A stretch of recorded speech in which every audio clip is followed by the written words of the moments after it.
Thursday Night Football, we are getting you ready for the DraftKings showdown slate between the Browns and the Steelers. I'm Tristan Warner with Clockwork Sports. We're going to keep this video under 10 minutes today, so let's jump right into it. Browns are 4.5-point favorites versus the Steelers in a game that has a 38.5-point total. Gross. Let's start up top here with Nick Chubb, $12,000. By far the most expensive player on the slate. He did have over 32 DraftKings points last week. Now, that was thanks in large part to his 3-touchdown performance, but he did have 87 yards on the ground and added 3 catches for 26 yards through the air. Now, my concern here with Nick Chubb is he's projecting for extremely high ownership, high captain ownership, and high overall ownership. This makes me pause a little bit because we know that Nick Chubb has a low floor. If he doesn't get in the end zone and he doesn't crack that 100-yard bonus, his floor is less than 10 points. The other thing that we're aware of is we know Kareem Hunt is going to be heavily involved in the running and passing game. So, and we saw week 1, Kareem Hunt steal 2 touchdowns away from the rest of the offense. So Chubb's expensive price tag and his high ownership just has me looking elsewhere for captain. I think he's a fine flex play, but I'm willing to take the risk that Chubb does not hit a ceiling game here and go elsewhere for captain. There's some wide receivers that I really like in this spot. We'll discuss them in a bit. Najee Harris, $9,800.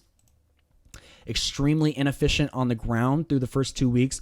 25 carries for 72 yards, less than 3 yards a carry.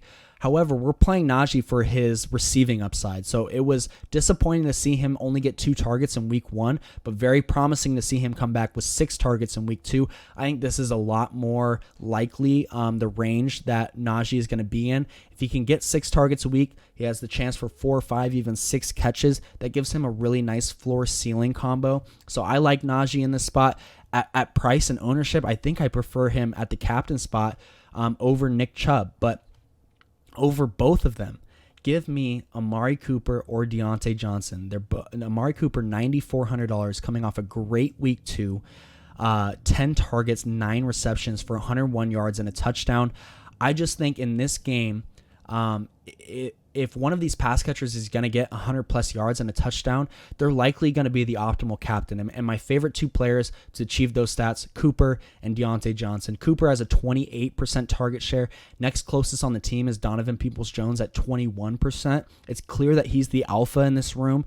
And of the players priced above $7,000, Cooper is coming with the least amount of ownership. So I really like this leverage spot for Cooper. I think his pricing is keeping his ownership down. I like taking advantage of that. Deontay Johnson, you could say a lot of the same things about him. He actually has a 31% target share, which is 8th highest in the league through 2 weeks. So of these top 4 guys, give me Cooper, give me Johnson. I like one of these guys to have a solid game, and if they can get that 100-yard bonus and a touchdown, man, they're going to be the optimal captain, and we'll be sitting pretty.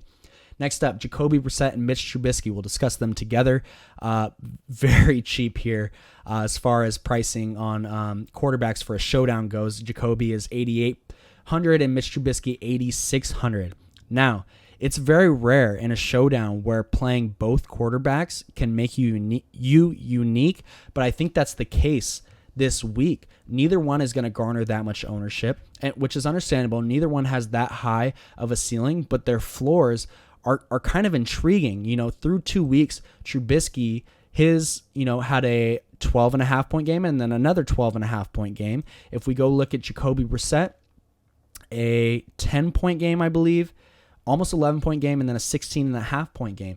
If these guys get 10.5 points at their price tag, they're probably going to be in the optimal lineup. So we don't need that much from them, which is why I'm liking them. I don't think they're going to come with a lot of ownership, each one around 50%.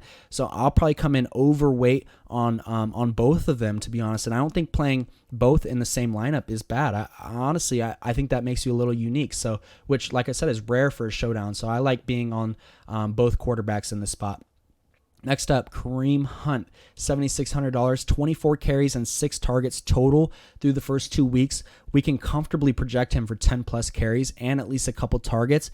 And as shown in week 1, he has multiple touchdown upsides. So I'd be very hesitant to play him, Kareem Hunt, and Nick Chubb in the same lineup, especially in lineups that have Nick Chubb at the captain. or Kareem Hunt at the captain, I might negatively correlate them in my builds as is, even for just the regular flex play. But for sure, if you're playing Nick Chubb at captain, I would not play Kareem Hunt in the flex and vice versa there. But I do like them both individually. Next up, Pat Freiermuth, 10 targets in week 1, and then followed it up with 7 targets. He doesn't quite have the upside of the guys priced right around him, Kareem Hunt and Chase Claypool. Just he works close to the line of scrimmage. His upside is really gained through multiple touchdowns, which he's definitely capable of, but I just don't like betting on that. So I probably wouldn't use him in the captain spot, but I think he's a fine flex play. Now, Chase Claypool, I do like for the captain spot. And this is for a couple reasons. One, we know that he can rip off big plays. We've seen it from him in years previous. He did get 6 targets in each of the first 2 weeks and exactly 4 catches in each of the first 2 weeks. Now, the thing I found interesting, in week 1, he got 6 rushing attempts for 36 yards. This is very much like a Deebo Samuel-like stat line. 6 targets and 6 rushing attempts.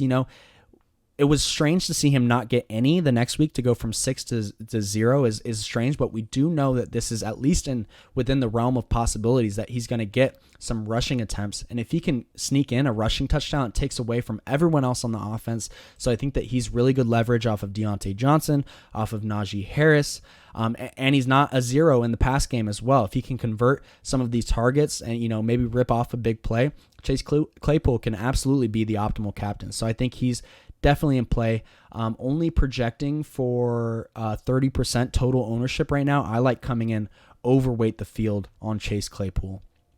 Next up, Donovan Peoples-Jones.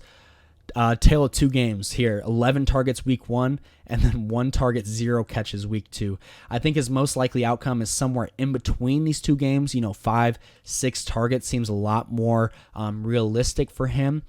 I probably wouldn't play Cooper and Peoples-Jones in the same lineup together just because the Browns' passing game isn't, there's not a whole lot to go around. So I'd probably choose one or the other, but I do like these guys individually. I think that Peoples-Jones could be considered in the captain spot, but if you're going to play a Browns wide receiver at the captain, I think I'd find a way to get up to Cooper. But as a flex play, Donovan Peoples-Jones, sign me up. David Njoku, 5,200 next up. Hasn't been that involved so far. 1 target week 1. Now, more promising 5 targets in week 2.